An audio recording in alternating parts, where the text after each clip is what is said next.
सो hey guys what's up. आज फिर से देखने वाले हैं हम ज़्यादा जिन का अगला पार्ट। पिछले जितने भी पार्ट्स हम लोगों ने देखे हैं वो काफ़ी ज़्यादा मज़ेदार है, लेकिन देखना ये है कि आखिर इसका फाइनल कंक्लूजन जो होगा वो आखिर क्या होगा।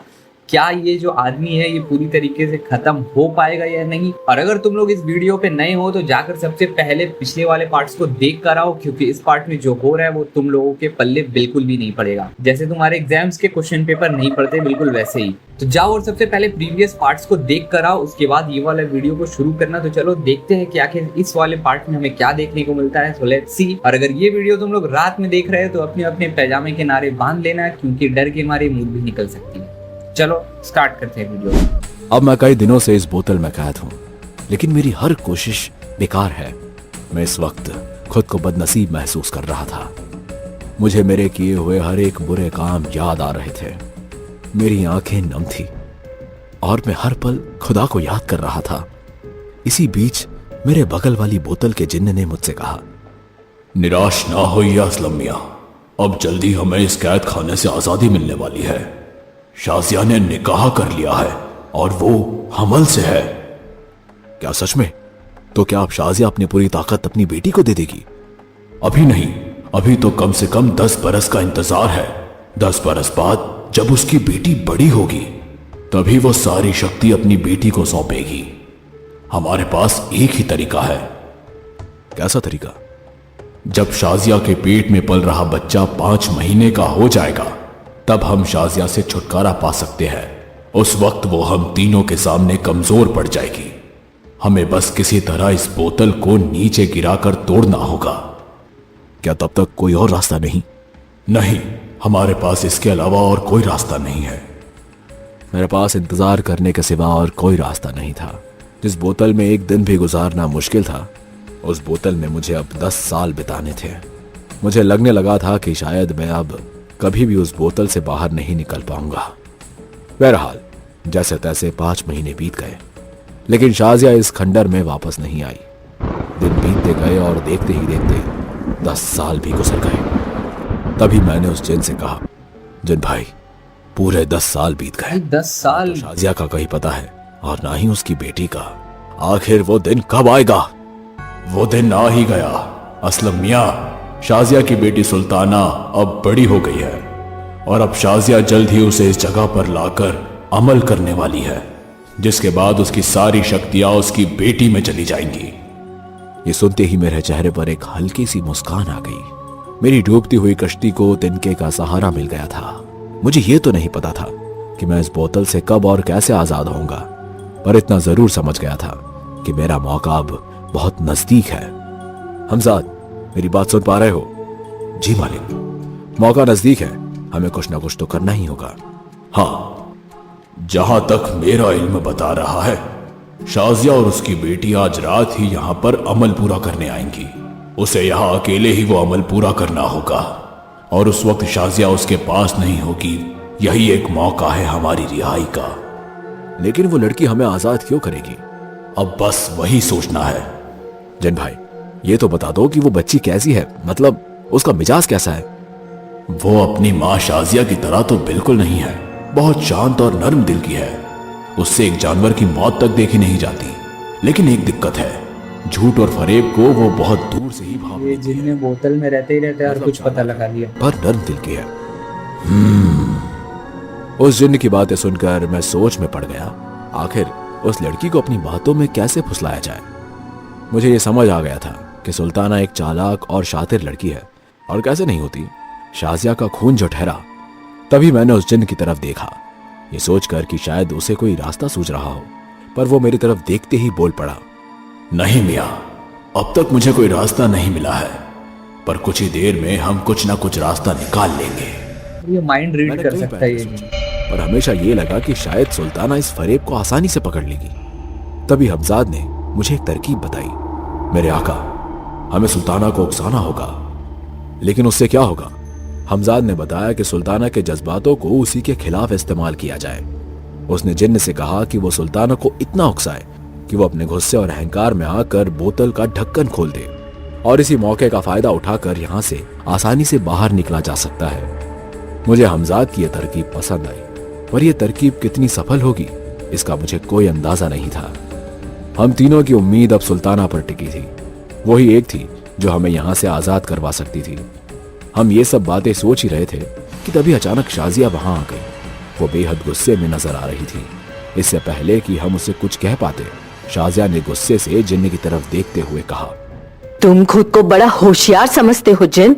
क्या सोच रहे थे कि तुम तीनों मिलकर सुल्ताना को उकसाओगे और वो तुम्हें इस बोतल से बाहर निकाल देगी? तुम्हें लगता है कि मेरी बेटी तुम्हारे जाल में फंस जाएगी? मैं तुम्हारी हर चाल समझ भाई, चुकी इसको हूँ। कैसे पता चल तुम गया? जितनी बार कोशिश करोगे उतनी ही बार तुम्हें अपने हार का सामना करना पड़ेगा। हाँ, आखिर कब तक इस बोतल में कैद रहूंगा? क्या तुम्हें लगता है तुम मुझे हमेशा यहां बांध कर रख सकती हो? एक ना एक दिन मैं इस कैद से बाहर आऊंगा और उस दिन तुम्हारी हर शक्ति बेकार हो जाएगी।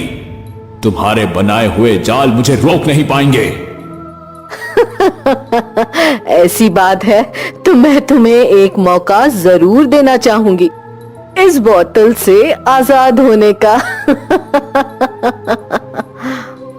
कहीं ये कोई तुम्हारा फरेब तो नहीं? अपनी बात से मुकर ना जाना शाजिया। अब भले जो भी हो, यही तुम्हारा मौका है। एक बार फिर सोच लो।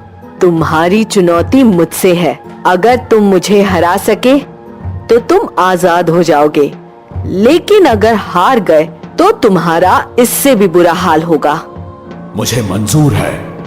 शाजिया ने बिना किसी झिझक के उस बोतल को खोल दिया।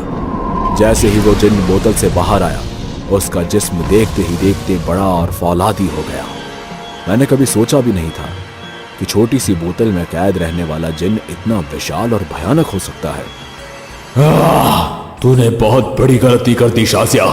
अब तुझे मुझसे कोई नहीं बचा पाएगा। किसको बचने की जरूरत है देखते हैं। जिन्न मियां, मुझे भी खोल दो।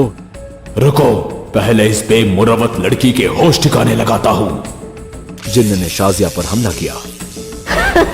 भाई, पहले उन लोगों को खोलना चाहिए था। इतने सालों से बोतल में रहकर तुम्हारी कुव्वतें काम नहीं कर रही है। अब इसका सामना कर। जिन्न ने अपनी शक्तियों से एक रोशनी का गोला बनाया और पूरी तेजी से शाजिया पर हमला किया, लेकिन शाजिया पर उस हमले का कोई असर नहीं हुआ। जिन्न का हर वार बेकार जा रहा था। तभी शाजिया हवा में उड़ते हुए जिन्न के ऊपर एक के बाद एक वार करने लगी, जिससे उसका मुंह खून से भर गया। जिन्न, जो अब तक अपने आप को सबसे शक्तिशाली समझ रहा था, अब लाचार नजर आ रहा था। क्यों जिन, मुझे मारोगे नहीं? इतने सालों से बस इतनी ही तैयारी की तुमने? शाजिया! जिन्न ने शाजिया को गर्दन से उठा लिया। शाजिया अब भी एक तीखी मुस्कान के साथ हंस रही थी और ये देखकर जिन्न का गुस्सा और भी बढ़ता जा रहा था। गुस्से में जिन्न ने अपने मुंह से आग उगली, लेकिन वो आग शाजिया का बाल भी बांका न कर पाई। जिन्न खुद हैरान था। तभी शाजिया ने जिन्न की उंगली पकड़कर उसे हवा में उठाकर जमीन पर जोर से पटक दिया। शाजिया की इतनी ताकत देखकर बोतलों में कैद सारी शक्तियां हैरान थीं। शाजिया ने फिर एक बार उस जिन्न को पटक दिया और तेजी से टेबल पर रखी बोतलों से जा टकराया और मेरा मुकद्दर खुल गया। हमजाद की बोतल जिन्न से टकराकर टूट गई और हमजाद आजाद हो गया। आजादी मिलते ही हमजाद ने अपना कद छोटा रखा और चुपके से मेरी बोतल के पास आ गया। मालिक, ज्यादा आवाज मत कीजिए। हमें यहां से चुपचाप निकलना होगा। पर क्यों? इस शाजिया की मौत के बाद निकलते हैं ना। मेरे आका, इस वक्त इस लड़की को मारना नामुमकिन है। हमें अभी यहां से निकलना होगा। ठीक है। शाजिया जिन्न के साथ लड़ने में मशरूफ थी और यहाँ हमजाद ने मेरी बोतल खोलकर मुझे आजाद कर दिया। छोटे कद का होने की वजह से वो गुफा भी किसी बड़े महल से भी बड़ी लग रही थी। हम दोनों तेजी से भागते हुए गुफा के दरवाजे तक पहुंचे, लेकिन जैसे ही हमजाद ने दरवाजे के बाहर देखा, वो एकदम रुक गया, जैसे किसी अजीब सी चीज का एहसास हो गया। क्या हुआ? शाजिया ने गुफा के बाहर एक आग का सुरक्षा दायरा बना रखा है ताकि कोई भी यहां से भाग ना सके। अगर हमने इस दायरे को पार करने की कोशिश की तो हम जलकर खाक हो जाएंगे। तो अब हम बाहर कैसे जाएंगे? शाजिया, या उसका कोई कपड़ा या कोई दूसरी चीज ही हमें इस गुफा से बाहर ले जा सकती है। मैंने बेचैनी से सोचा, क्योंकि उसके जादू का तोड़ सिर्फ उसी से जुड़ा कुछ हो सकता था। मैं समझा नहीं हमजाद, आप यहीं रुकिए, मैं अभी आता हूं। हमजाद अंदर गया और उसके हाथ में एक कपड़े का टुकड़ा था। वो था तो टुकड़ा, पर हमारा कद छोटा होने की वजह से किसी बड़े कंबल जितना लग रहा था। यही हमें बाहर ले जाएगा। क्या मतलब? हमें इस कपड़े को कंबल की तरह लपेटना होगा। ये आग शाजिया या उसकी किसी भी चीज को जला नहीं सकती। ठीक है। हमजाद और मैंने वो कपड़ा अपने चारों तरफ लपेट लिया और फिर उन बड़ी बड़ी आग की लपटों के बीच से गुजरने लगे। हैरानी की बात यह थी कि हम बिना किसी खरोच के सुरक्षित बाहर आ गए। बाहर आकर हमजाद ने मेरा हाथ थामा और हम तेजी से अपनी मंजिल की ओर निकल गए। रास्ते में एक अजीब सा एहसास हुआ। हमारा कद धीरे धीरे अपने आप बढ़ने लगा और सब कुछ पहले जैसा हो चुका था। हम आजाद हैं हमजाद। हमजाद का चेहरा संजीदा था। कोई मुश्किलात तो थी जो उसे परेशान कर रही थी। क्या हुआ हमजाद? हम आजाद तो हो गए पर महफूज नहीं है मालिक। क्या मतलब? वो शाजिया कभी भी हम तक पहुंच जाएगी। तो कुछ करो हमजाद, मुझे वापस उस बोतल में नहीं जाना। मैं और बरस उस बोतल में नहीं रह सकता। कोई तो रास्ता ढूंढो हमजाद। जी मालिक। हमजाद मुझे फिर से जमीन के नीचे ले आया, जहां धधकते हुए शोले दूर से नजर आ रहे थे, पर उनकी ताप मुझे बिल्कुल महसूस नहीं हो रही थी, क्योंकि मैं तो पहले ही मर चुका था। उस वक्त मुझे मेरे जिंदा ना होने की कमी महसूस होने लगी। मैं जानता था कि अब तक तो मेरा जिस्म भी सड़ गल चुका होगा या कीड़ों ने उसे खाकर खोखला कर दिया होगा। मैं गहरी सोच में डूब ही चुका था कि तभी हमजाद ने मुझे आवाज दी। आका, हमें यही रहकर कोई रास्ता ढूंढना होगा। मैं जानता हूं कि आप निराश हैं, पर हमें ये दुख के दिन इसी तरह से गुजारने होंगे। मेरे हमजाद, तुमने हमेशा मेरा बखूबी साथ दिया। मैं तुम्हारा शुक्रगुजार हूं और मैं जानता हूं कि तुम जल्दी ही इस मुसीबत से भी छुटकारा पाने का कोई ना कोई हल निकाल ही लोगे। हमजाद, कोई तो रास्ता होगा उस शाजिया से छुटकारा पाने का। एक बंदा है जो हमें शाजिया से बचा सकता है। उसका नाम जलाल है। कौन जलाल? जलाल शाजिया का छोटा भाई है। शाजिया की मां जीनत के 2 बच्चे थे, जलाल और शाजिया। जलाल बचपन से ही बेरहम और कठोर था। उसका गुस्सा शाजिया से भी कई ज्यादा खौफनाक था, जिसके कारण वो सबकी नजरों में एक दरिंदा बन चुका था। भाई ये चीज और इसको वहीं 10 साल शाजिया अपने पहले नहीं अब्बू और बतानी अम्मी की थी। नजरों में एक होनहार लड़की थी। जलाल अपनी बड़ी बहन शाजिया से हमेशा जलन करता था और इसी वजह से उन दोनों के बीच अक्सर लड़ाई होती रहती थी। एक दिन जीनत ने अपनी गद्दी अपनी बेटी शाजिया को सौंप दी। इस फैसले से जलाल नाराजगी के साथ घर छोड़कर चला गया। उसने अपनी एक अलग दुनिया बसाने का फैसला किया और धीरे धीरे अपनी खुद की हुकूमत खड़ी कर ली। क्या वो शाजिया से ज्यादा ताकतवर है? नहीं, पर कम भी नहीं है। सही मायनों में देखा जाए तो जलाल शाजिया का दुश्मन है। आगा, हमें जलाल की पनाह में जाना होगा और उसे उकसाना होगा ताकि वो शाजिया से लड़कर उसे खत्म कर दे। क्या शाजिया हार जाएगी? पता नहीं, पर यही एक रास्ता है। ठीक है, चलो जलाल के पास चलते हैं।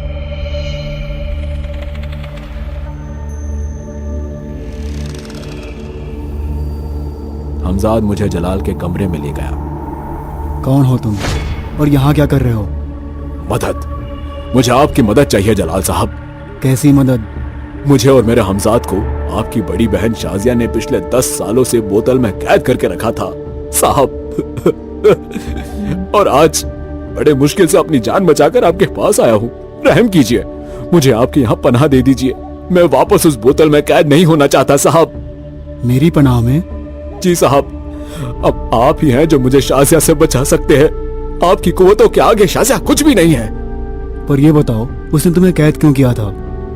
मैंने अपने हमजाद का इस्तेमाल करके कुछ लड़कियों के साथ रिश्ते बनाए, लेकिन जलाल साहब, मैं अपने बेटे की कसम खाकर कहता हूँ कि आगे से ऐसा कुछ नहीं करूंगा। एकदम पाक और नेक दिल जिंदगी बिताऊंगा। मुझे एक मौका देकर देखिए। तुम्हारा बेटा भी है? जी हाँ, अभी 15 बरस का होगा। उसे देखे हुए भी 10 साल हो गए हैं। मैं जानता हूँ वालिद के बिना रहने का गम। तुम फिक्र मत करो, वो तुम्हारा कुछ नहीं कर पाएगी। ये मेरा वायदा है। जलाल तो मेरी बातों में आ गया था और तभी शाजिया वहां आ पहुंची। भाईजान, इन दोनों को मुझे सौंप दीजिए। नहीं, ये मेरी पनाह में है। अब ये मेरे बाशिंदे हैं। भाईजान, ये बहुत बड़े गुनहगार है।